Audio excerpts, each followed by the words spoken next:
Hello and welcome back to HardReset.Info.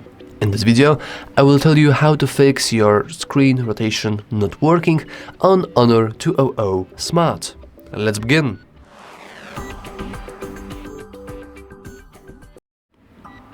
We can start with the most easiest solution and probably the fastest one. This is simply checking the control center right here at the top and making sure that you have auto rotate on. As you can see, currently I have this function disabled, so I want to click on it. Now the icon is changed, the background is also changed, and we can successfully rotate the landscape of our phone.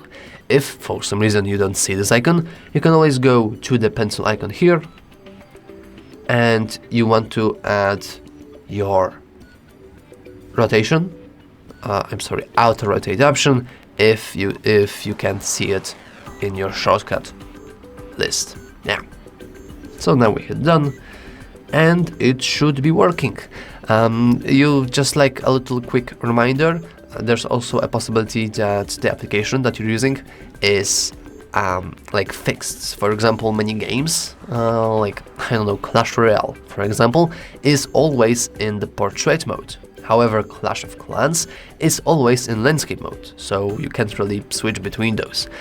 And many applications do work like this, so if even then, after making sure that your auto rotation is enabled, it's still not working for you, you probably want to check some applications that you're using and settings that are built in these applications. But yeah, that's all for this video from me. If you found it useful, remember to like and subscribe. Thanks for watching.